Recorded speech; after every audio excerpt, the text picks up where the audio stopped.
हरे कृष्ण। सभी भक्तों का स्वागत है पुनः इस कृष्ण कथा में। हम चर्चा करेंगे श्री नंद नंदन अष्टकम। इस नंद नंदन अष्टकम में कुछ भगवान के विषय में कुछ सूक्ष्म बातें बताए गए हैं, कुछ विषय बताए गए हैं। भगवान के नाम रूप, भगवान के कुछ लीलाओं का वर्णन हुए हैं। हाँ, भगवान के कुछ गुणों का वर्णन हुए हैं। तो हम इनके विषय में मनन कर सकते हैं, उनके विषय में ध्यान कर सकते हैं। ये हम चर्चा कर सकते हैं, चर्चा करके हम अपने ध्यान में ला सकते हैं। ये सारी भगवान के लीलाएं इस प्रकार है, जो भगवान के सभी भक्तजन भगवान को उन लीलाओं से अवगत है। हम जानते हैं जो भी भगवान के, जिसे हम प्रतिदिवस एकत्रित होते हैं, भगवान के विषय में चर्चा होते हैं। तो ये लीलाएं क्या है, प्रत्येक लीलाएं हमने कई बार सुन चुके हैं। भगवान के गिरिधारी लीला हमने कई बार सुन चुके हैं। भगवान की कालिया दमन लीला हम जानते हैं। पर इन लीलाओं के विषय में जब हम चर्चा करते हैं, जब हम दोबारा चर्चा करते हैं, तीसरी बार चर्चा करते हैं, पुनः चर्चा करते हैं, पुनः पुनः जब चर्चा करते हैं, तो क्या होता है, वो हमारे स्मृति पटल में आ जाते हैं। और वो हमें प्रत्येक बार वही आनंद प्रदान करते हैं। जैसे गुलाब जामुन हमने एक बार पा लिया, तो इसका अर्थ ये नहीं है कि आगे उसको पाएंगे तो उसका स्वाद खराब हो जाएगा। फिर पाएंगे, आज आज 10 खा लिया है, कल फिर मिलेगा तो कल फिर खाएंगे, परसों फिर मिलेगा तो फिर खाएंगे। हाँ, ये इस प्रकार आनंद देते हैं। तो भगवान की लीला वो गुलाब जामुन है जो कभी पुराना नहीं होता है। कभी ऐसा नहीं होता है कि पूर्ण तृप्त हो गई, अब तृप्ति हो गई और आवश्यकता नहीं है, बस भर गया। नहीं, भगवान के लीलाएं क्या करते हैं, हमें निरंतर आनंद प्रदान करते रहते हैं। हम जब भी इनके स्वाद को चखने का प्रयास करते हैं, ये हमें उतना ही आनंद देते हैं प्रत्येक बार। तो उसी प्रकार ये नंदनंदन अष्टकम में हम देखेंगे। प्रथम श्लोक में कहते हैं, सुचारु वक्त्र मंडलम सुकर्ण रत्न कुंडलम सुचर्चितांग चंदनम नमामि नंद नंदनम। प्रत्येक पंक्ति में यह है नमामि नंद नंदनम। उस नंद नंदन को मेरा नमन, मेरा प्रणाम। मैं नमन करता हूँ उन नंद नंदन को, नंद महाराज के पुत्र श्री कृष्ण को मैं, मेरा नमन है। वो क्या है, सुचारु वक्त्र मंडलम। उनके जो मुख है, वक्त्र अर्थात मुख, उनके जो मुख कमल है वो सुचारू अत्यंत सुंदर है। हैं? भगवान के मुख कमल बाल्यावस्था से युवा अवस्था तक किसी अवस्था में रहे, भगवान के मुख कमल इस प्रकार है कि उस मुख के दर्शन होते ही, मुख के दर्शन अथवा भगवान के मुख कमल के चिंतन से ही हमारे दुख दूर हो जाते हैं। जब हम भगवान के आप ध्यान कीजिए, जो आ, वृंदावन में गए हैं, वृंदावन में राधा श्याम सुंदर जी, राधा श्याम सुंदर जी का मुख कमल का ध्यान कीजिए, आप देखेंगे आपके दुख, मन की जो कष्ट है, कष्ट की भावना दूर हो जाएंगी। आप राधा गोविंद देव जी का दर्शन कीजिए। राधा गोविंद देव जी हमारे इस नोएडा के मंदिर में जो है, उनके मुख कमल का आप दर्शन कीजिए। उनको अपने आंखें बंद करके उनका ध्यान कीजिए। जब आप देखेंगे उनका हंसता हुआ, मुस्कुराता हुआ, जब उनका छवि आपके सामने आएंगे, आप देखेंगे आपके समस्त कष्ट दूर हो गए। भगवान के मुख कमल इतने सुंदर हैं। भगवान के मुख देख के भगवान जब ये माखन चोरी लीलाएं करते थे, माखन चोरी लीलाएं करने जाते थे, तो भगवान के मुख को देख के, हाँ, जैसे कोई गोपी माताएं होते थे, वो कहते थे अपने पति को रख के जाते थे, देखना ये यशोदा का लाला, ये आएगा माखन चोरी करने, तुम रहना इसमें। पहरादार बना के, चौकीदार बना के जाते थे अपने पति को, देखना ये आएगा तो उनको रोकना, ये आएगा जरूर, उनको रोकना। हाँ, पर जब कृष्ण आते हैं अपने मित्रों के साथ में, कृष्ण आते हैं चुपचाप सामने आके खड़ा हो जाते हैं मुस्कुरा के। कृष्ण का जब मुस्कुराता हुआ, हंसता हुआ ये चेहरा देख के, ये पतिदेव क्या हो जाता है, वहीं पे विमोहित हो जाते हैं वो स्टैचू बन जाते हैं।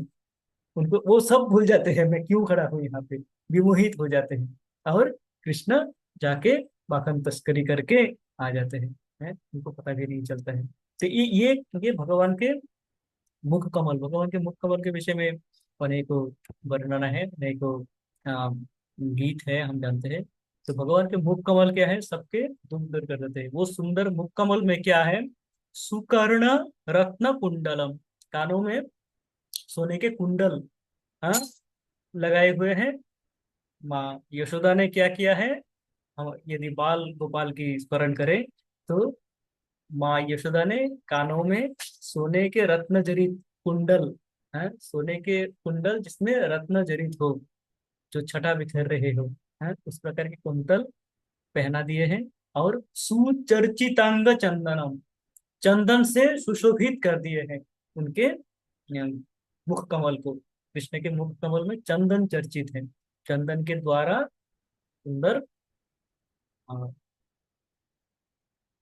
माने सुंदर तरीके से सजा दिए, सुंदर प्रकार से सजा दिए है उनके मुख कमल को। क्योंकि हम देखते हैं हमारे आ, राधा गोविंद देव जी, आप प्रत्येक दिन जाएंगे, प्रत्येक दिन का भगवान का दर्शन होगा, मुख कमल में चंदन चर्चित होंगे, चंदन के द्वारा अथवा विभिन्न रंगों के द्वारा सुंदर लेपन किया जाता है और सुंदर डिजाइन बनाए जाते हैं, है, ताकि भगवान का जो सुंदर सा मुख कमल है, भगवान का मुख कमल ऐसे ही सुंदर है, उसको और सजाया जाता है ताकि अ, हम उनको देखें और हमारी समस्त दुखों से हम ने स्वयं को दूर कर सके, स्वयं को दुखों से बाहर ला सके, इस प्रकार सुंदर तरीके से सजाया जाता है। अगले में कहते हैं भगवान के नेत्रों के विषय में, सुदीर्घ नेत्र पंकजम शिकी शिकंद मूर्धजम अनंग कोटि मोहनम नमामि नंद नंदनम। सुदीर्घ नेत्र पंकजम, नेत्र अर्थात भगवान के चक्षु, भगवान के चक्षु किस प्रकार हैं, सुदीर्घ है अर्थात लंबा है। साधारणतः कहते हैं कमल, कमल भगवान के क्या कहते हैं, चक्षुओं को कमल के साथ तुलना किया जाता है।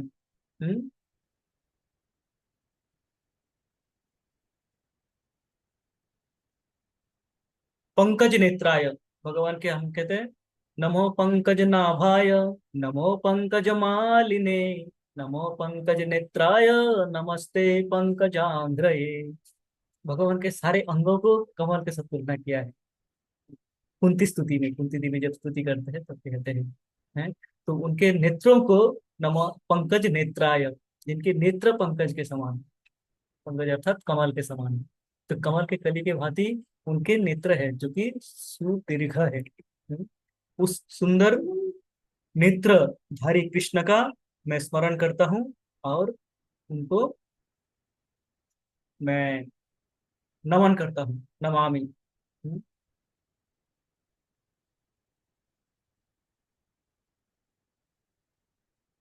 और द्वितीय में कहते हैं शिकी शिकांद मूर्धजम, मूर्धजम अर्थात माथे पे, माथे के ऊपर क्या है, मैया ने सुंदर से चोटी बना दिया है, सुंदर से चोटी बांध दिया है, शिकी, जिसको शिकी पुच्छ कहते हैं।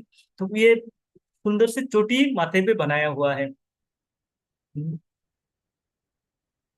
जिसमें एक मोर पंख क्या किया हुआ है, इसमें एक मोर पंख, माँ यशोदा बाल गोपाल के रूप में जो हम देखते हैं, माँ यशोदा कृष्ण के बालों को, कृष्ण के बाल घुंघराले थे, लंबे लंबे बाल थे, बालों को बांध के ऊपर क्या करते, चोटी बना के देते थे और उसमें एक मोर पंख लगा के देते थे कृष्ण के सौंदर्य को वर्धन करने के लिए। उस प्रकार के हम क्या करते हैं, वो क्या करते हैं, अनंग कोटि मोहनम, अनंग, ये शब्द भी इंपॉर्टेंट है, अनंग कोटि मोहनम। अनंग कौन है, जिनका अंग नहीं है, अनंग शब्द का अर्थ होता है जिनका अंग नहीं है। अंग किसका नहीं है, कामदेव ने एक बार प्रयास किया था शिव जी का, शिव जी ध्यान मग्न थे, शिव जी का ध्यान भंग करने का प्रयास किया था। कामदेव सबको मोहित करते हैं, वो उसने प्रयास किया था कि शिव जी को भी मोहित कर देंगे और ध्यान भंग करेंगे। पर शिव जी जब नेत्र, ध्यान भंग हुए उनके और नेत्र उन्मीलन किए, तो देखा कामदेव, वो आंखों से इस प्रकार देखे कि कामदेव भस्मीभूत हो जाते हैं। पूर्णतः भस्मीभूत हो जाते हैं, शरीर उनका रहते ही नहीं है। इसलिए कामदेव को अनंग भी कहते हैं, जिनका अंग नहीं है, कोई अंग नहीं रहता है उनका, हाँ, अनंग बन जाते हैं। तो वो अनंग कोटि मोहनम, करोड़ों कामदेवों को वो मोहित कर देते हैं। हाँ, हमने ये इसमें भी पढ़े हैं, ब्रह्म संहिता में भी हमने पढ़े हैं, जिस श्लोक में कहते हैं कि करोड़ों कामदेव को मोहित करने वाले रूप है भगवान के। उस उस रूप तो कहते हैं कि जब भगवान के नेत्र सुदीर्घ, एक पूर्ण खिले हुए कमल के जैसे हैं, और उनके माथे पे बालों को बांध के एक जुड़ा बना के उसमें क्या करते हैं, एक मोर पंख डाल देते हैं। तो जो रूप होते हैं, हमने देखा भगवान के मुख सुंदर है, सुंदर मुख में चंदन चर्चित किया गया है, कानों में कुंतल पहनाए गए हैं, हाँ, और चोटी बांध दी गई है, उसमें मोर पंख डाल दिया है मैया यशोदा ने। हाँ, ये रूप देख के अनंग कोटि मोहनम, करोड़ों कामदेव मोहित हो जाते हैं। उन नंद नंदन को नमामि नंद नंदनम, हम नमन करते हैं। तृतीय श्लोक में कहते हैं, सुनासिकाग्र मुक्तिकम, स्वच्छंद दंत पंक्तिकम, नवन बुदंग चिक्कणम नमामि नंद नंदनम। सुनासिकाग्र मुक्तिकम, भगवान के नाक, नासिका अर्थात नाक के विषय में कहते हैं। भगवान के जो नाक है वो सुनासिकाग्र, सुंदर से नाक है, जिनका अग्रभाग क्या कर सकते हैं, मुक्तिकम, सभी को मुक्ति प्रदान कर सकते हैं। हम्म।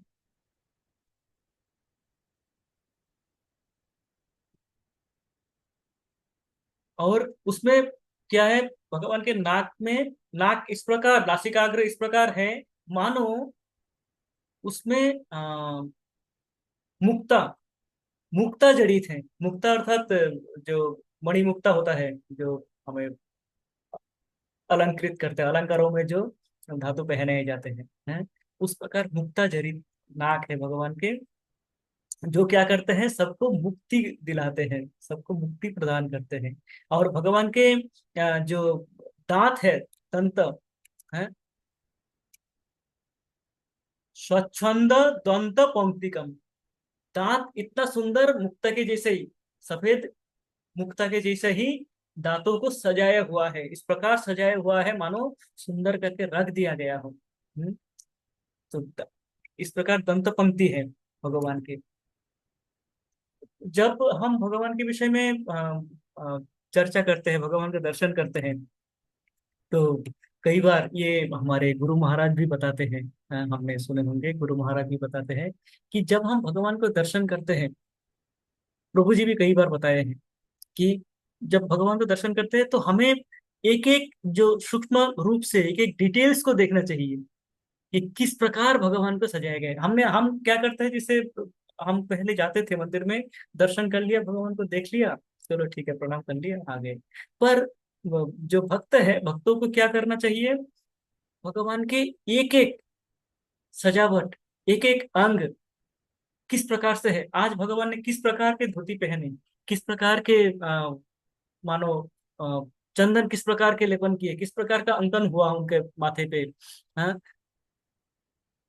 किस प्रकार के भगवान ने मुकुट पहने या अथवा पगड़ी बांधे हैं, उनके मुख कैसे है, उनके दांत कैसे है, उनके हाथ किस प्रकार में है, हाथ में क्या है, हैं, प्रत्येक अंग का एकदम सूक्ष्म रूप से ध्यान देना चाहिए, दर्शन करना चाहिए।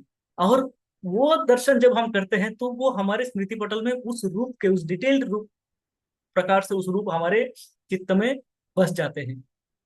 तब हम भगवान को जब स्मरण करते हैं तो भगवान के वो रूप को दर्शन कर पाते हैं।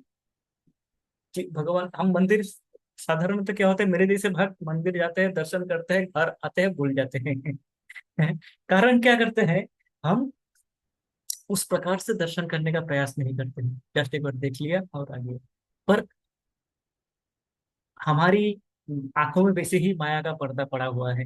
हम भगवान को देखते रहते हैं, और हम सोचते रहते हैं अपने घर संसार के विषय में, है इधर क्या करना है, उधर क्या करना है, इसको क्या बोलना है, उसको क्या नहीं बोलना है। ये हमारे मस्तिष्क में चलता रहता है। तो पूर्ण दर्शन वैसे भी हमारा हो नहीं पाते हैं। यदि तथापि हम ध्यान पूर्वक देखें, ध्यान पूर्वक दर्शन करने का प्रयास करें कि आज भगवान किस प्रकार मुस्कुरा रहे हैं, भगवान किस कैसे फूलों का हार भगवानों को पहनाया, भगवान को पहनाया गया है। तो जब डिटेल्स में देखते हैं तो हमारे स्मृति पटल में वो बसते हैं। तो हमारे आचार्यगण अत्यंत कृपावश यही करते हैं।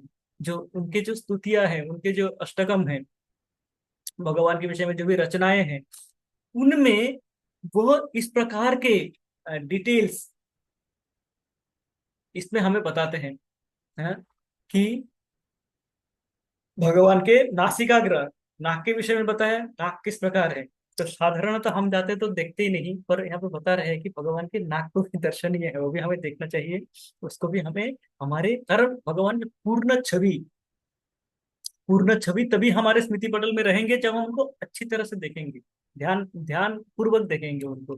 तो ये दर्शन करा रहे हैं। तो जो दर्शन हम भगवान के सामने जाके उनके समक्ष रह के जो दर्शन नहीं कर पाते हैं, हमारे आचार्यगण ये दर्शन कराते हैं हमारे, कि भगवान के दंत पंक्ति किस प्रकार सुच्छन, किस प्रकार सुंदर तरीके से सजाए हुए हैं। उन कृष्ण को मेरा प्रणाम, मेरा नमन। हम्म।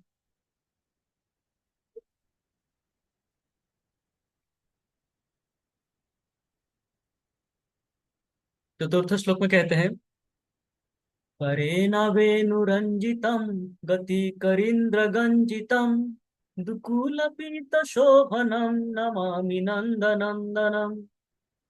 करेण वेणुरंजितम, करेना अर्थात कर अर्थात हस्तकमल, हाथों में क्या किया हुआ है, वेणुरंजितम, बांसुरी से सजे हुए हैं भगवान के हाथ, भगवान के कर कमल क्या है, हाँ, बांसुरी से सुसज्जित है। भगवान के कर कमल में सदा सर्वदा बांसुरी रहते हैं, सुंदर बांसुरी से भगवान बांसुरी बजाते रहते हैं। तो वो भगवान के हस्तकमल किस प्रकार से बांसुरी से सुसज्जित है। राम अवतार में भगवान आते हैं, भगवान के हाथ सुसज्जित रहते हैं किससे, धनुष से, है भगवान के हाथ में सदा सर्वदा धनुष रहते हैं। कृष्ण अवतार में भगवान आते हैं, भगवान 12 वर्ष की जो लीला है, वृंदावन लीला, उस पूरे 12 वर्ष में भगवान कोई भी अस्त्र धारण नहीं करते, अस्त्र धारण करते ही नहीं, कोई अस्त्र शस्त्र नहीं रहते उनके हाथ में। उनके हाथ में सदा सर्वदा वेणु रहते हैं, बांसुरी। पर उस समय भगवान ने जो शत्रु दमन किए, वो क्या किया, अपने हाथों से की, कर कमलों से, है खाली हाथों से उन दुष्टों का दमन किया। कोई तीर धनुष, कोई तलवार, कोई अन्य अस्त्र शस्त्र, मुसल गदा कुछ नहीं होते हैं उनके हाथ में।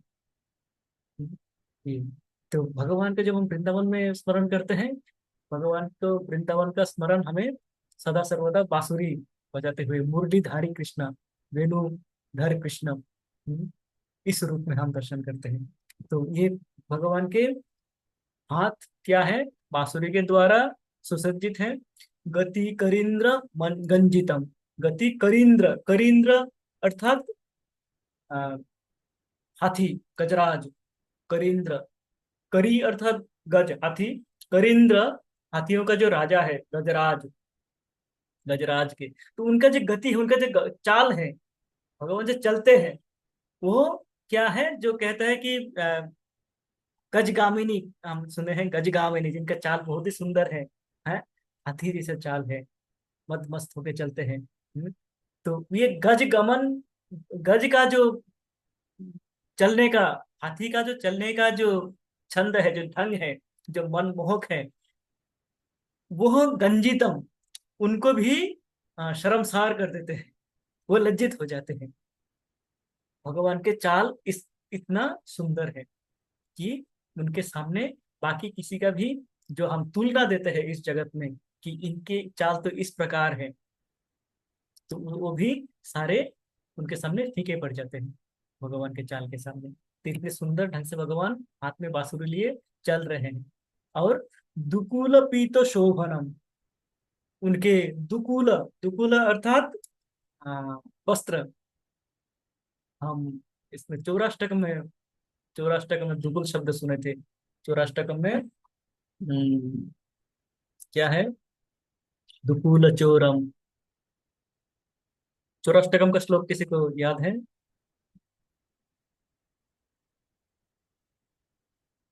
हरे कृष्णा। इसमें ये दुकूल शब्द आते हैं।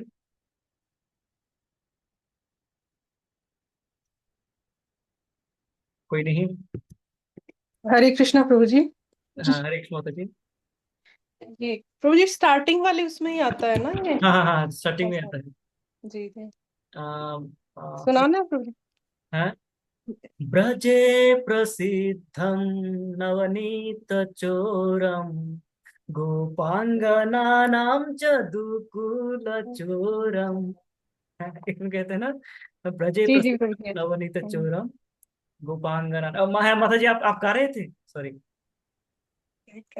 आप कहेंगे प्रभु जी, मैं कर सकती हाँ हूँ हाँ, please try. Please please please, सुनते हैं उसको भी। ब्रज प्रसिद्धं नवनीतचोरं गोपाङ्गनानां च दुःकुलचोरम्।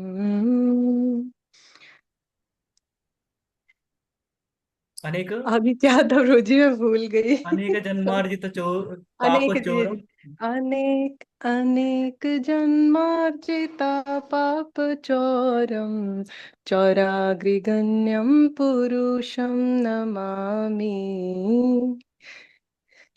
सॉरी प्रभु जी। थैंक यू बिल्कुल माता जी। हाँ, तो ये कभी कभार रहते हैं, पर वो आते नहीं है श्लोक। शब्द घूमते रहते हैं, श्लोक आते नहीं है। थैंक यू माता जी। तो ये होता है दुकुल चोरम, अर्थात वस्त्र जो चोरी कर ली, वस्त्र हरण लीला, भगवान का जो गोपियों का वस्त्र हरण लीला जो था वो। तो दुकुल शब्द से वो स्मरण आया। तो दुकुल क्या है भगवान के? इसमें कहते हैं कि पीत पीत रंग के, अर्थात पीले रंग के शोभनम, दुकुल पीत शोभनम। भगवान ने धोती जो पहने हुए हैं वो इस प्रकार पीले रंग के हैं, जिसको जो कि जिसको हम कहते हैं अ, सुवर्ण रंग के, गोल्डन येलो, उस रंग के, जो अंग कांति राधा के हैं, उस रंग के धोती भगवान पहनते हैं। उस इस धोती का वर्णन भी कई सारे श्लोकों में हुए हैं। जो ब्रह्मा विमोहन लीला में वो कहते हैं ब्रह्मा जी, नौमिड्यते अभ्रवपुषे तड़ितंबराय। नौमिड्यते अभ्रवपुषे, जिनका शरीर अभ्र अर्थात मेघ के, खड़ा नीला मेघ के समान हो, मेघ श्याम रंग के हो, जिनका रंग वो तड़ितंबराय, वो वस्त्र परिधान किए हुए हैं बिजली के चमक के जैसे रंग के, अर्थात वो गोल्डन येलो रंग के। तो मानो वो वो स्वयं खड़े बादल के समान, हाँ, उनका रंग है, और उसमें उनका धोती मानो बिजली के जैसे चमक रहे हो। इस प्रकार वर्णन आते हैं। तो वो सुंदर धोती भगवान पहने हुए हैं। नमामि नंद नंदनम, तो उस नंद नंदन को हमारा नमन, हमारा प्रणाम। पंचम श्लोक में कहते हैं, त्रिभंग देह सुंदरम नखा दुति सुधाकरम अमूल्य रत्न भूषणम नमामि नंद नंदनम। भगवान के अंग भंगी किस प्रकार है? त्रिभंग। भगवान को त्रिभंग ललित कहते हैं। थ्री फोल्ड बेंडिंग फ्रॉम, तीन जगह पे भगवान बैंड होके खड़े होते हैं। भगवान के खड़े होने के भगवान सीधे नहीं खड़े होते हैं। राम अवतार में भगवान स्ट्रेट खड़े रहते हैं, एकदम सीधा। है, इधर लक्ष्मण और सीता माता को लिए भगवान खड़े रहते हैं एकदम सीधा। मर्यादा पुरुषोत्तम, मर्यादा का व्यतिक्रमण नहीं होने देते हैं।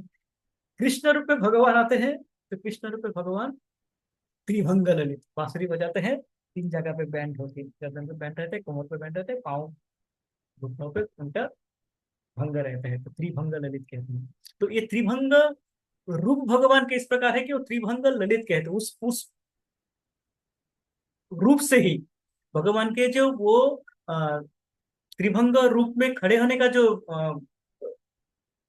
चित्र है, वह चित्र हमारी मन को मोह लेते हैं। वह चित्र, हाँ, राधा रानी के मन को मोह लेते हैं। वह चित्र समस्त मातृस्थानीय गोपियों के मन को मोह लेते हैं, माँ यशोदा के मन को मोह लेते हैं। वो रूप इस प्रकार है।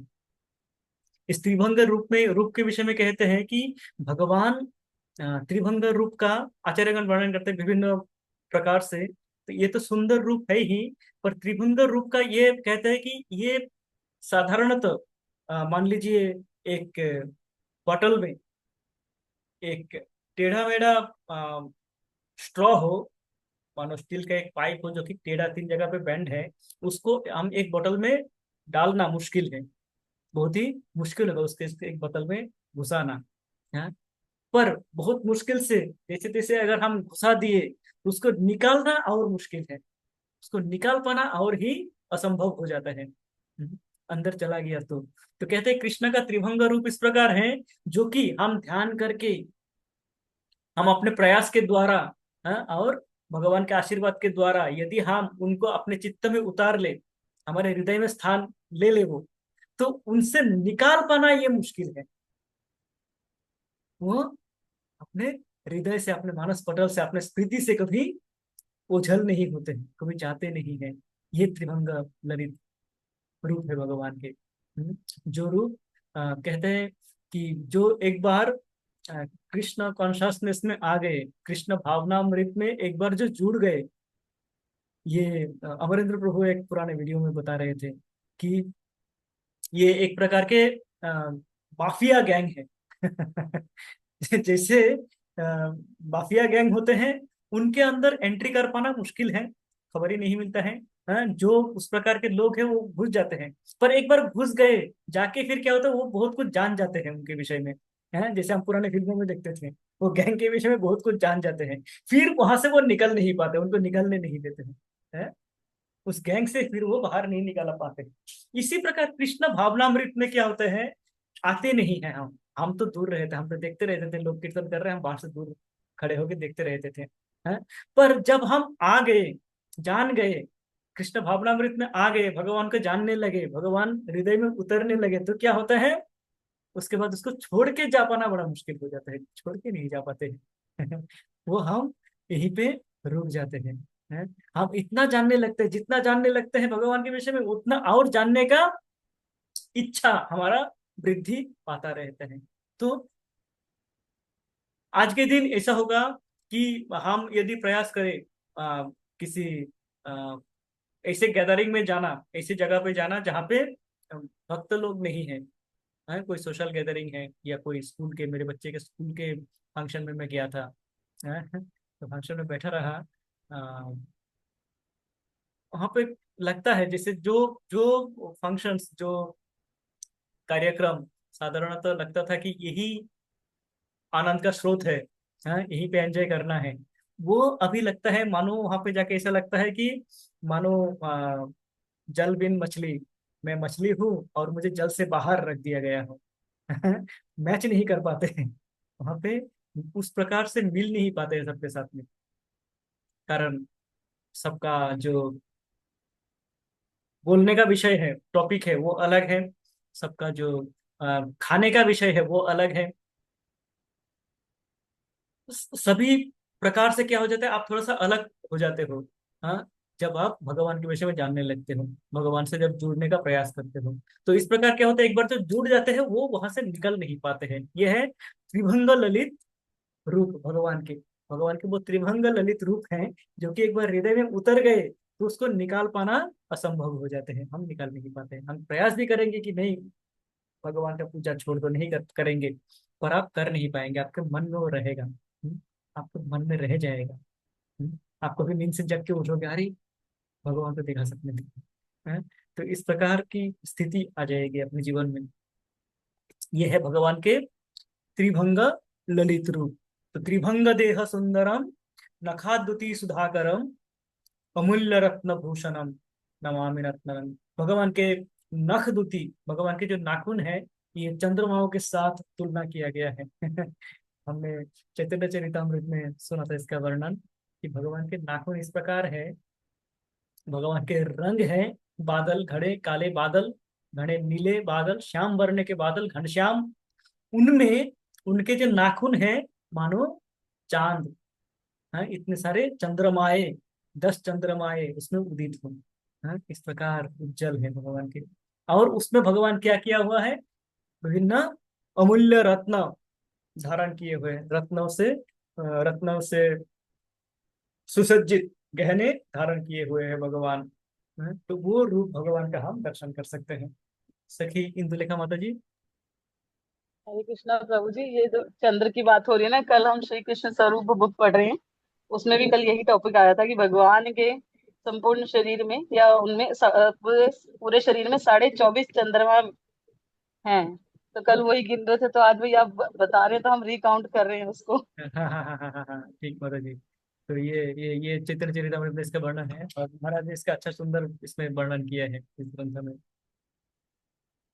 कि किस प्रकार भगवान के कौन कौन से अंग, भगवान के मुख पूर्ण चंद्र है पूर्ण शशि। तो वहां पे आते हैं भगवान के जो नाखून है वो भी सुंदर चंद्रमा है। थैंक यू माता जी। तो ये भगवान के सुंदरता, भगवान के सुंदरता को इस प्रकार भगवान के अंगभंगी, भगवान के जो अमूल्य रत्न धारण किए हुए हैं, भगवान के प्रत्येक अंग क्या करते हैं, भगवान की सुंदरता को और वृद्धि करते हैं। छठे श्लोक में कहते हैं, सुगंध अंग सौरभम पुरो विराज कौस्तभम स्फुराक्षि वत्सलज्जनम नमामि नंदनंदनम। सुगंध अंग सौरभम, भगवान के अंग से सुगंध, सौरभ, सुरभित हो जाते हैं चारों दिशाएं, जब भगवान के अ, अंग से जो सुगंध निकलते हैं। हाँ, अ, हम जैसे बद्ध जीव क्या होते हैं कि हमारे शरीर से क्या होता है, पसीना आ जाते हैं तो बदबू निकलने लगते हैं, लोग दूर भागते हैं। अ, भगवान के शरीर दिव्य शरीर है। भगवान के शरीर ये भौतिक जगत के शरीर नहीं है, भगवान के शरीर दिव्य जगत के शरीर है। भगवान के शरीर से सदा सर्वदा दिव्य सौरभ निर्गत होते रहते हैं, सदा सर्वदा। उनको सुरभित करने के लिए अन्य द्रव्य की आवश्यकता नहीं है। समस्त जो भगवत गीता में भगवान कहते हैं, पुण्य गंधा पृथ्व्याम च, ये जो पृथ्वी, ये जो धरती है, धरती में जो सुगंध आते हैं, ये सुगंध का स्रोत भगवान है। भगवान से ही ये समस्त सुगंध निर्गत होते हैं, जो हमें इस प्रकृति में मिलते हैं, विभिन्न फूलों का, फलों का जो सुंदर घ्राण है, जो हम परफ्यूम, आर्टिफिशियल परफ्यूम देखते हैं, वो भी, उसका भी स्रोत क्या है, ये विभिन्न प्रकृति से आए हुए विभिन्न गंध, उन्हीं से बनाते हैं ये। तो समस्त गंध का, समस्त जो खुशबू है, खुशबू का स्रोत है भगवान। तो भगवान के शरीर से सदा सर्वदा सौरभ निकलते हैं, इतना सुंदर सुगंधित। भगवान जहाँ जाते हैं वृंदावन, सुगंधित रहते हैं एकदम भगवान के उपस्थिति मात्र से।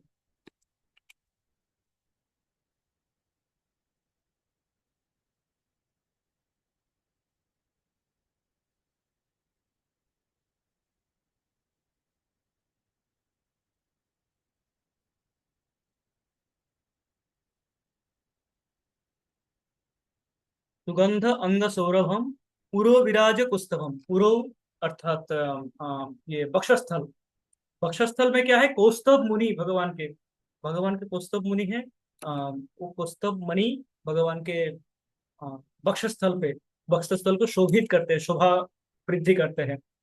हम्म। कौस्तभ मुनि के विषय में मणि के विषय में हम जानते हैं, जो कौस्तभ मणि एकमात्र भगवान के वक्षस्थल में ही है, और किसी के पास वो नहीं है।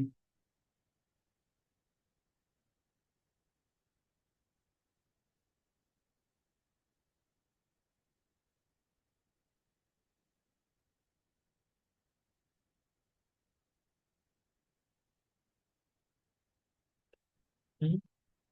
भगवान के इसके रूप के विषय में वर्णन आता है कि भगवान के वक्षस्थल में कौस्तभ मणि है, और श्रीवत्स, श्रीवत्स का जो चिन्ह है, चिन्ह अंकित है, श्रीवत्स का चिन्ह, जो कि लक्ष्मी देवी का रूपक है।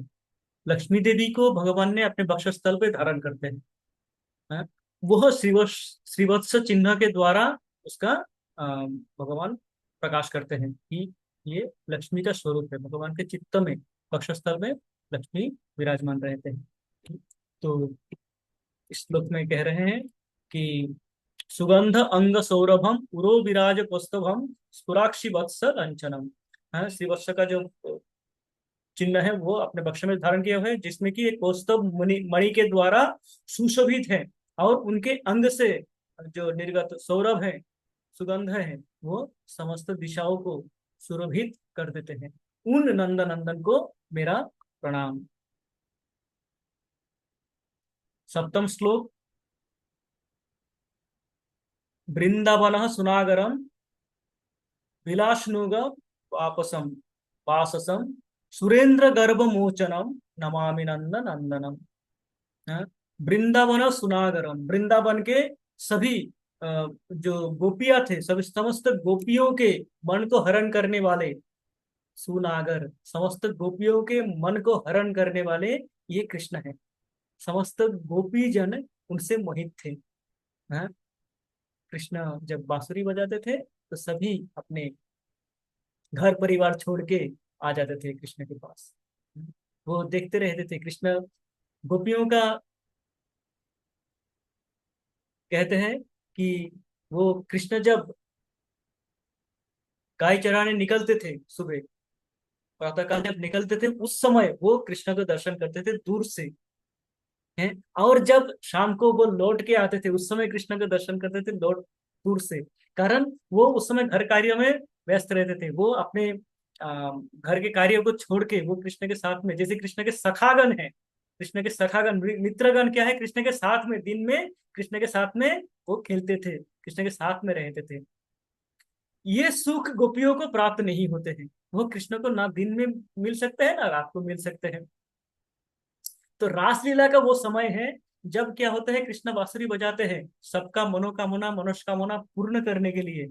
उस समय क्या करते हैं सब जन, इस प्रकार समस्त अपना घर संसार त्याग के मानो संन्यास ले लेते हैं सब। सब घर परिवार छोड़ के अपने हैं, कृष्ण के पास, कृष्ण के लिए सब कुछ त्याग देते हैं। सब सन्यासी बन जाते हैं और कृष्ण को पाने का प्रयास करते हैं। तो ये वृंदावन सुरागरम विलासनोग वाससम। तो इससे ये बता रहे हैं हम गोपियों का जो प्रेम है कृष्ण के प्रति, कृष्ण का प्रेम जो गोपियों के प्रति, वो लीला। हाँ, आगे बताते सुरेंद्र गर्भ मोचनम। सुरेंद्र अर्थात सूर अर्थात देवता, समस्त देवताओं के इंद्र, देवराज इंद्र। सुरेंद्र गर्भ मोचनम, देवराज इंद्र का गर्भ हुआ था, हम जानते हैं। हाँ? गोवर्धन लीला, देवराज इंद्र का गर्भ हुआ था कि ये कृष्ण कौन है, सामान्य बच्चा है, सामान्य बालक है। हैं? इसका इतना अहंकार, एक ब्रजवासी जो मेरे लिए, जो मेरी पूजा को बंद करके ये गिरिराज का पूजा करा रहे हैं गोवर्धन लीला का। हाँ? तो उनके गर्भ से वो क्या किया, वो वर्षा कराए, बाढ़ आ गया वृंदावन में। पर उससे क्या हुआ, कष्ट किसी को कुछ नहीं हुआ। क्या हुआ, भगवान ने गिरि राज को अपने हाथों में धारण किया, अपने उंगली पे धारण किया, और वो बन गए गिरिधारी, भगवान बन गए गिरिधारी। 7 दिन 7 रात समस्त गोप, समस्त गोपियां, समस्त गोपी माताएं हैं, समस्त पितृस्थानीय गोपगण, सभी समस्त गो माताएं गोवत्स, सभी को 7 दिन 7 रात संग मिला कृष्ण का। इसमें कोई ब्रेक नहीं है? 7 दिन 7 रात सभी कृष्ण का साथ में रहे। तो सुरेंद्र इंद्र देव जो चाहता था कि इनको कुछ कष्ट देंगे, ब्रजवासियों को कष्ट देंगे, ब्रजवासियों को और आनंद ही मिला। तो उनके जो गर्भ है, उनका जो गर्भ आया था कि मैं देवराज इंद्र हूँ, ये साधारण बालक हैं, वो गर्भ क्या हो गया था, खंडितम मोचनम, वो गर्भ निर्मूल हो गया था। और वो आके फिर स्तुति किए कृष्ण की। हे गोविंद, ये मैं भूल कर दिया। हम्म, और इस लीला से हमें क्या मिला? हमें गोवर्धन लीला मिला, हमें वो गोवर्धन मिला। हाँ, हम जैसे भक्तों को वो गोवर्धन मिला, गिरिराज गोवर्धन, जिनको हम परिक्रमा करते हैं आज भी। गिरिराज हमारे लिए यहीं पे स्थित है, जिनका हम परिक्रमा करते हैं और भगवान का स्मरण करते हैं। अष्टम श्लोक में कहते हैं, ब्रजांगना सुनायकम सदा सुख प्रदायकम जगन्मन प्रलोभनम नमामि नंदनंदन। समस्त ब्रजांगना, ब्रजांगना सुनायकम, समस्त ब्रजांगना ब्रज गोपियों के सुनायकम, उनके नायक है, पर क्या नायक है? सुनायकम है। सभी ब्रज गोपियों के लिए कृष्ण थे पति, उनके पति थे कृष्ण। यद्यपि सांसारिक दृष्टि से उनका विवाह किसी, वो अपने घर संसार होते थे, पर सब ब्रज गोपीजन कृष्ण को अपने पति रूप में स्वीकार किए थे। और क्या है? सदा सुख प्रदायकम, ये कृष्ण क्या है? सदा सुख प्रदान करते हैं हमें, सभी उनके भक्तों को वो सुख प्रदान करते हैं, सभी भक्तों को वो रक्षा करते हैं। हम्म। कौन्ते यह प्रतिजानी ही न मैं भक्त्या प्रणश्यति, गीता में भगवान कहते हैं कि हे अर्जुन, ये जान लो, ये जान लो और ये ऐलान कर दो कि न मैं भक्त्या प्रणश्यति, मेरे भक्तों का कभी विनाश नहीं होते हैं, मेरे भक्तों का कभी कोई कष्ट नहीं आते हैं। हम्म। जगन्मन प्रलोभनम नमामि नंदनंदन। जगन्मन, जगत का, समस्त जगत के समस्त भक्तों के मन को प्रलोभनम, प्रलोभित कर देते हैं, लालायित हो जाते हैं समस्त भक्त भगवान के चरण कमलों के लिए।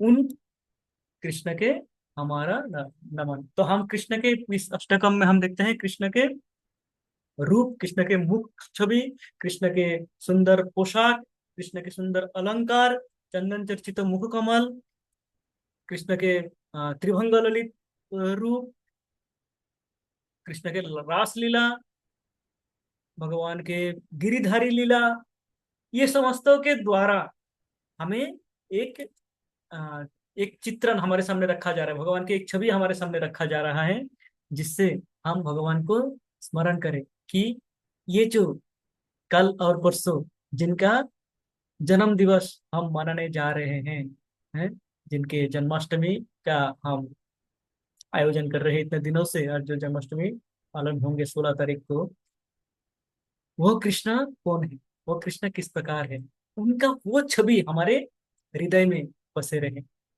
साधारणतः क्या होता है कि हम जन्माष्टमी के कार्यों में इतना व्यस्त हो जाते हैं, कृष्ण को भूल जाते हैं। कृष्ण के ही कार्य कर रहे हैं, पर कृष्ण के रूप को भूल जाते हैं हम। हमारे मानस पटल से वो रूप मानो अ, विलुप्त हो जाते हैं, भूल जाते हैं। उसको हम पुनर्उज्जीवित कर सकते हैं, उस रूप को हम पुनः देख सकते हैं और जान सकते हैं भगवान के उस रूप को। हाँ? उस रूप को जानने के लिए ये अष्टकम है। उसके नवम श्लोक में, जो कि फलश्रुति है, फलश्रुति में कहते हैं, श्री नंद नंद अष्टकम पठेत यह श्रद्धयान्वित, जो भी ये श्री नंद नंद अष्टकम श्रद्धयान्वित, श्रद्धा सहित, पूर्ण श्रद्धा पूर्ण विश्वास के साथ जो इसका पठन करेगा, तरेत भवाब्धि दुस्तरम, तरेत वो तार लेता है क्या? भवाब्धि, ये भव जलाधि है, भव सागर को, दुस्तर जो कि ये भव सागर जो कि पार करना अ, असंभव है हमारे द्वारा, उसको वो पार कर लेते हैं।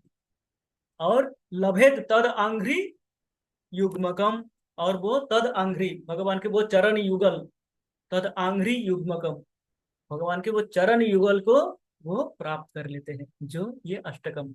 तो भगवान के जितने भी हम अ, अष्टकम पढ़ते हैं भगवान के विषय में, वो क्या करते हैं? हमारे हृदय में भगवान की वो सुंदर छवि, भगवान की वो सुंदर लीलाओं को पुनः जागृत करते हैं, जो कि हम पहले सुने हुए हैं अथवा नहीं सुने हुए हैं, तो हम प्रथम सुन रहे हैं। सुने हुए हैं तो वो क्या करते हैं? हमारे हृदय में वो छवि को पुनः जागृत करते हैं और हमें प्रोत्साहित करते हैं उन भगवान की सेवा करना, जो भगवान ये लीलाएं की है इस जगत में कि हमारे लिए। भगवान इस जगत में आते हैं, भौतिक जगत में आने का भगवान को कोई आवश्यकता नहीं है? पर भगवान स्वयं आते हैं इस भौतिक जगत में, कारण वो अपने भक्तों को आनंद प्रदान करना चाहते हैं। ये एकमात्र मुख्य कारण है भगवान का आने का। बाकी जो 3 कारण भगवान बताते हैं गीता में, वह गौण कारण है। हम्म? यदा यदा हि धर्मस्य ग्लानिर्भवति भारत अभ्युत्थानमधर्मस्य तदात्मानं सृजाम्यहम् परित्राणाय साधूनां विनाशाय च दुष्कृतां धर्म संस्थापनार्थाय। 3 कार्य बोलते हैं भगवान कि परित्राणाय साधूनां विनाशाय च दुष्कृतां धर्म संस्थापनार्थाय। ये तीनों कार्य भगवान को स्वयं आने की आवश्यकता नहीं है। ये तीनों कार्य भगवान वैसे ही कर सकते हैं, वहां से वहां पर बैठ के ही कर सकते हैं। अपने स्थान में रह के भगवान ये करा सकते हैं। शिला प्रभुपाद को भेज दिए, समस्त धर्म समस्त विश्व में कृष्ण भावनामृत अच्छा गए। स्वयं आने की आवश्यकता नहीं है। भगवान स्वयं आते हैं क्यों? मुख्य कारण ये है कि भगवान अपने लीलाओं के द्वारा, हैं, अपने रूप के द्वारा भगवान क्या करना चाहते हैं, इस भौतिक जगत में जो फंसे हुए जीव है हमारे जैसे, उनको उद्धार के लिए वो आते हैं। भगवान आके ये लीलाएं करते हैं और उनका जब श्रवण करते हैं हम अपने चित्त में भगवान को बसा लेते हैं और फिर हम भगवान से जुड़ने का, भगवान को प्राप्त करने का प्रयास करते हैं। यही भगवान का उद्देश्य है। तो हमारी प्रार्थना ये रहे कि ये अष्टकम के द्वारा हम भगवान की उस छवि को अपने हृदय में स्थापित करें और इस जन्माष्टमी हम भगवान को इस भावना के साथ में भगवान का सेवा कर पाए। वाञ्छाकल्पतरुभ्यश्च कृपा सिन्धुभ्य एव च पतितानां पावनेभ्यो वैष्णवेभ्यो नमः। श्रील प्रभुपाद की, श्रील गुरुदेव की जय। गौर प्रेमानंदे हरि हरि। ये अनाउंसमेंट भी है जो